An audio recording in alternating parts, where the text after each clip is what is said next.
Bismillahirrahmanirrahim. Assalamualaikum warahmatullahi wabarakatuh. Robbi shrahli sodri wa yassirli amri wahlul 'uqdatam min lisani yafqahu qawli birahmatika ya arhamar rahimin. Halo guys, perkenalkan nama saya Maulida Kartini dengan NIM 23140130 dari program studi Pendidikan Guru Sekolah Dasar di Universitas Trilogi. Pada hari ini saya akan mempresentasikan mengenai penilaian otentik.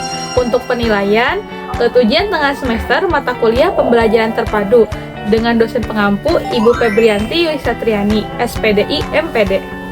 Nah, sebelumnya, apakah kalian tahu apa yang dimaksud dengan penilaian otentik atau asesmen otentik?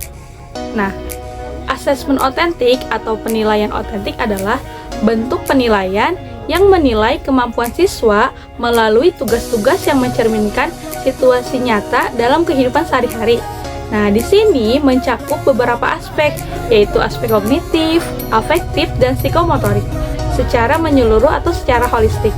Nah, tujuannya bukan hanya untuk mengukur hafalan, tetapi memahami seberapa baik siswa menerapkan pengetahuan dan keterampilan dalam konteks dunia nyata.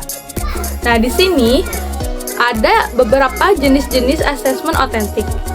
Yang pertama adalah penilaian seorang guru untuk kerja menilai kemampuan siswanya melalui praktik langsung, seperti presentasi, kemudian membuat produk, ada juga bermain peran atau demonstrasi.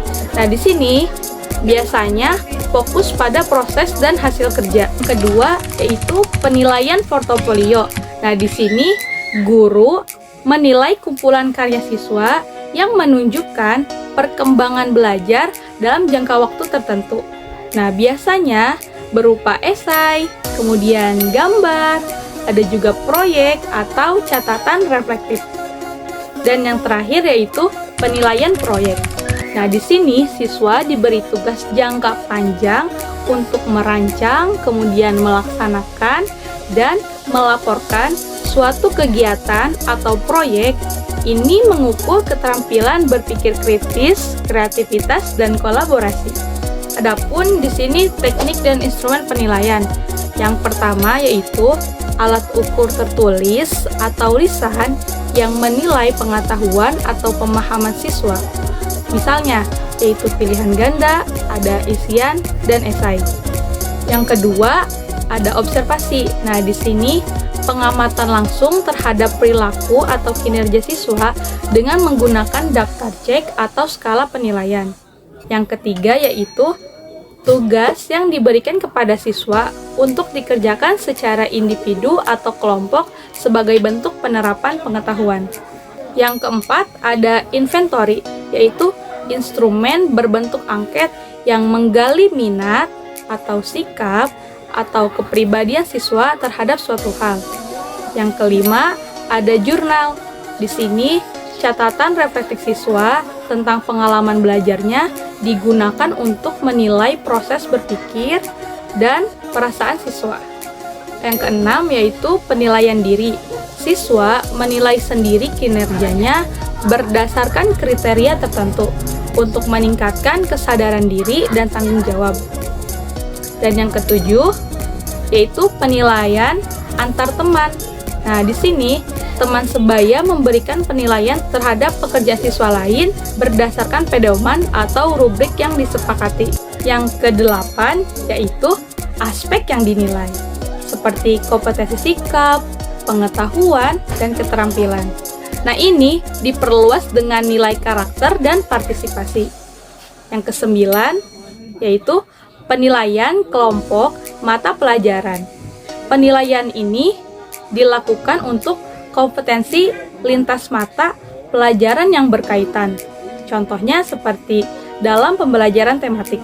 Dan yang terakhir yaitu penilaian kelompok mata pelajaran kewarganegaraan dan kepribadian. Nah, di sini penilaian pada ranah afektif seperti sikap, kemudian nilai, dan tanggung jawab sosial yang mendukung pembentukan karakter. Selanjutnya yaitu pengolahan hasil penilaian. Penilaian adalah upaya atau tindakan untuk mengetahui sejauh mana tujuan yang telah ditetapkan itu tercapai atau tidak. Atau dengan kata lain, biasanya penilaian ini berfungsi sebagai alat untuk mengetahui keberhasilan proses dan hasil belajar siswa. Nah, dalam sistem pendidikan nasional, rumusan tujuan pendidikan, baik tujuannya kurikuler maupun tujuannya instruksional. Untuk kesimpulan pada materi hari ini, penilaian otentik menilai kemampuan siswa dalam menerapkan pengetahuan pada situasi yang nyata. Bentuknya meliputi unjuk kerja, portofolio, dan proyek. Nah, penilaian ini mendorong pembelajaran bermakna, aktif, dan kontekstual, serta mengembangkan keterampilan yang ada pada abad ke-21 seperti berpikir kritis dan kerjasama. Cukup sekian presentasi pada hari ini. Mohon dan maaf apabila banyak kesalahan dari saya. Terima kasih. Wassalamualaikum warahmatullahi wabarakatuh.